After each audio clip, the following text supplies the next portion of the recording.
Yo, yo, yo, what's going on, guys? What's going on, guys? It's your boy Cam Legend. And in this video, I'm going to be speaking about 5 ways to spiritually protect yourself from gang stalking and spiritual attacks. So, spiritual attacks are usually things that play out in this realm subconsciously, and we can't put our finger on it being something that we physically see, but we know it's playing out from a higher dimension. So this can be something like getting into accidents, your car breaking down, people staring at you, just bad luck. That's what we see with spiritual attacks.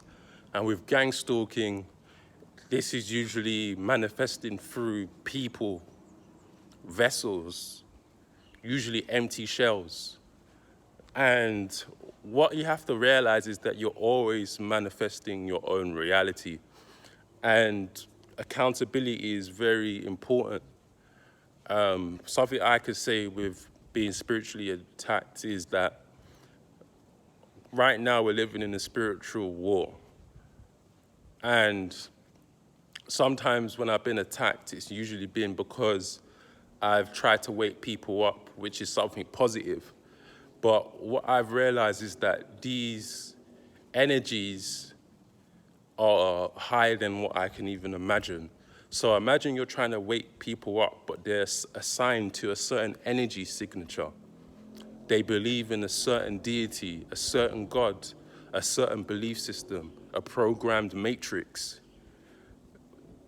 These energies that the people are assigned to are 2,000, 5,000, 200,000-year-old ideologies and energies that are intelligent.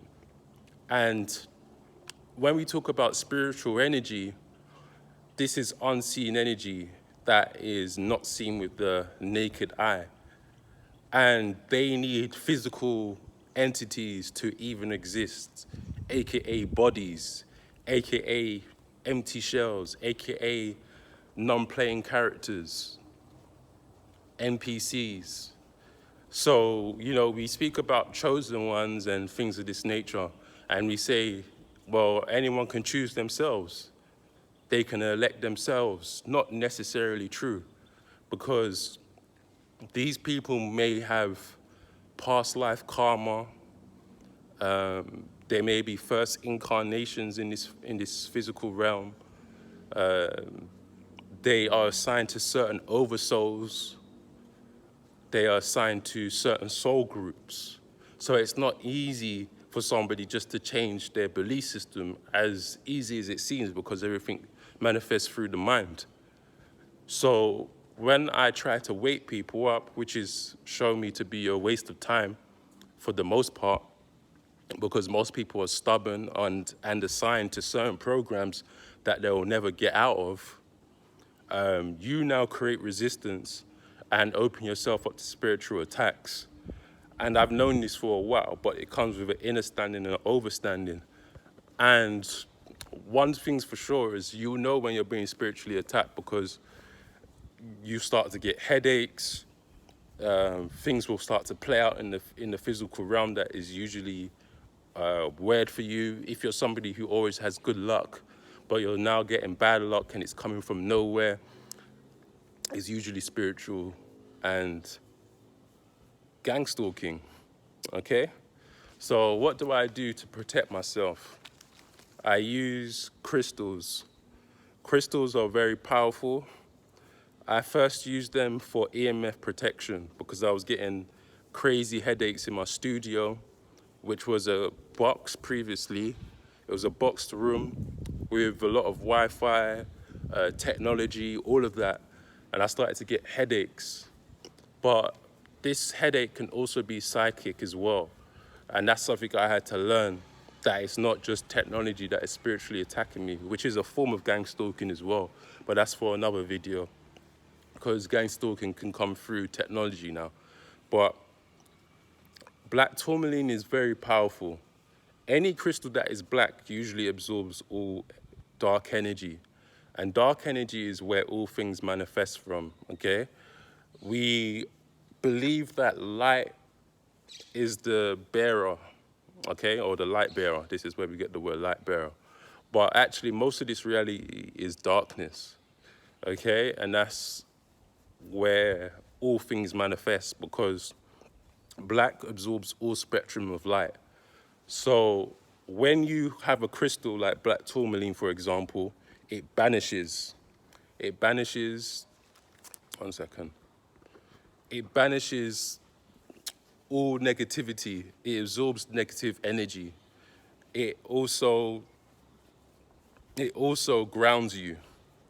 And when you hold your crystal and buy your crystal for the first time, you should actually wash it.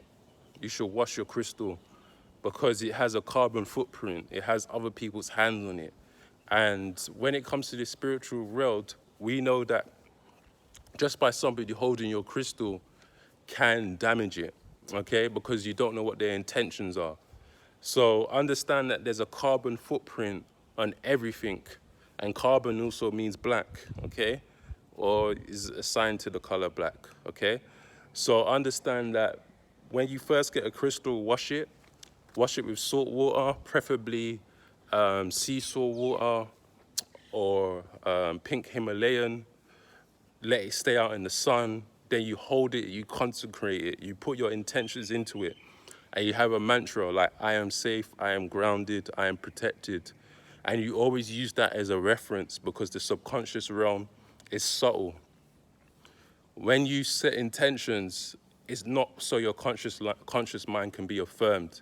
It's for your subconscious mind to neurally pathway itself into certain energy signatures that you've done previously. So when you're saying, I am safe, your subconscious mind will remember all the memories it has of you being safe. And this will change your reality, okay? So using crystals is very powerful. This now leads me on to number 2, which is self-talk. Self-talk is important. We use self-talk and visualization to manifest things into our lives. And we can also use this ideology to protect ourselves. When you wake up every morning with certain affirmations like, I am safe, I am protected, I am grounded, nothing will prosper against me, and things of this nature, it now changes your reality to be true, okay? Because this reality is holographic. Even spiritual attacks and gang stalking is illusionary to a certain point, because if you don't put your attention on it, it will never exist, okay? So protecting your own energy. So self-talk, always saying a mantra in the morning or at night, or just even when you have a few minutes to yourself, you speak to yourself. As they say, it's crazy to speak to yourself for a reason.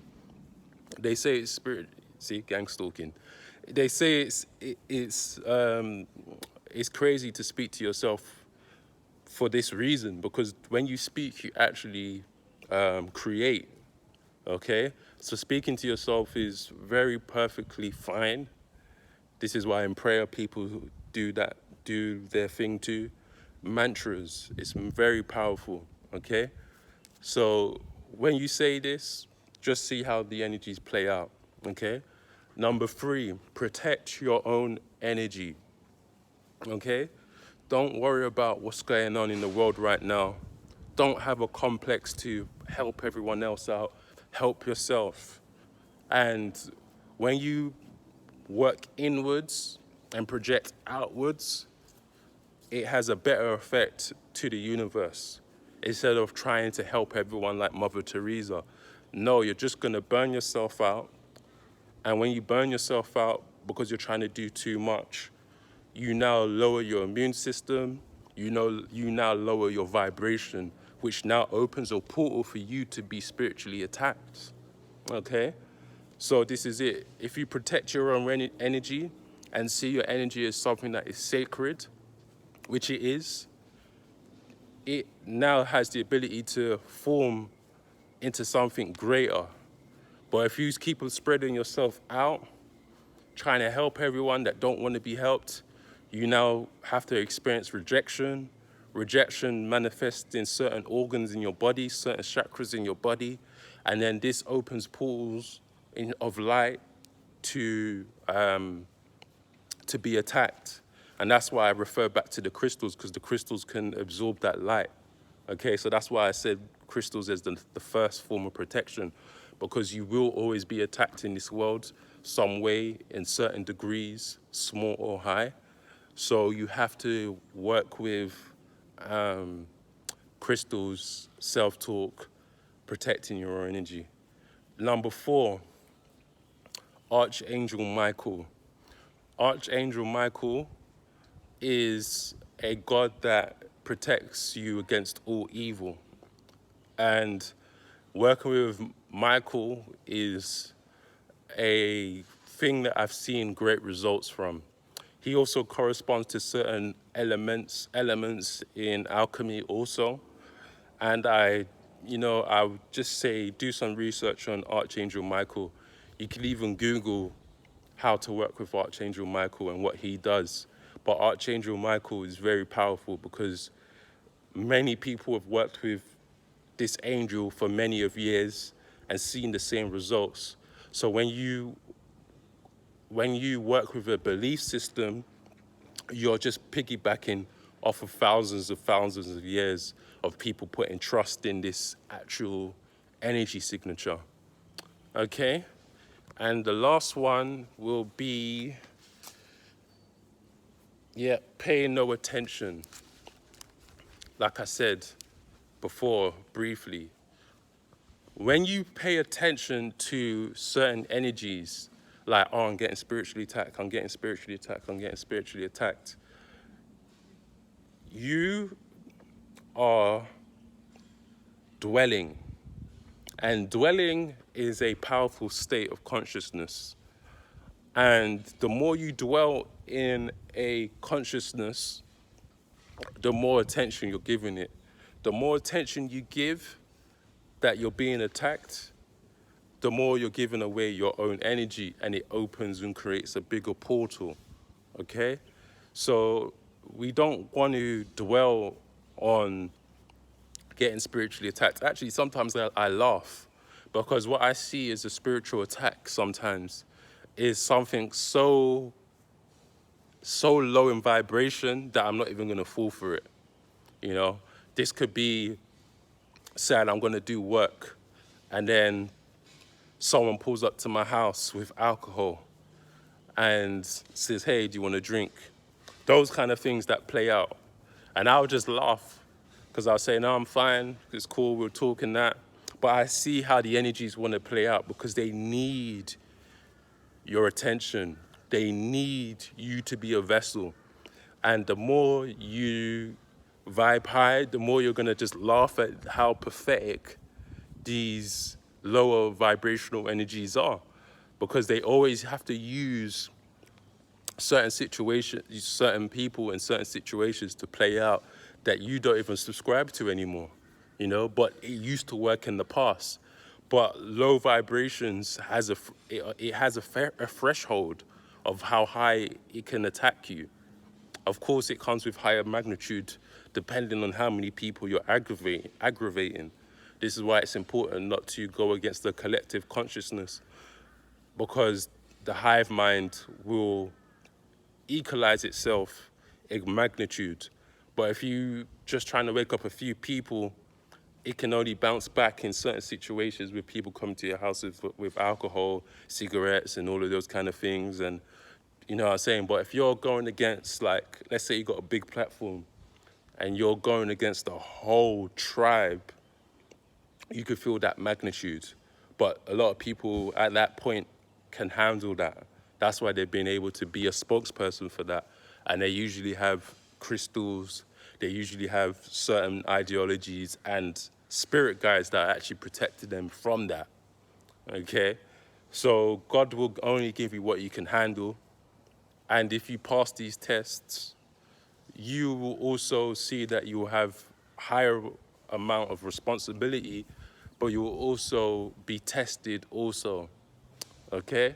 So you got to pass these little tests, and you need to be spiritually protected, because with protection comes no form of attack. Because when you're attacked, it's usually down to the fact that you subconsciously attacked somebody first, okay? Or you done something to yourself mentally to even open yourself up, meaning that you created that portal, okay? And this is why it's very important to be mindful of what you're thinking about and take accountability, but also protect yourself. Don't be foolish. And with that being said, peace.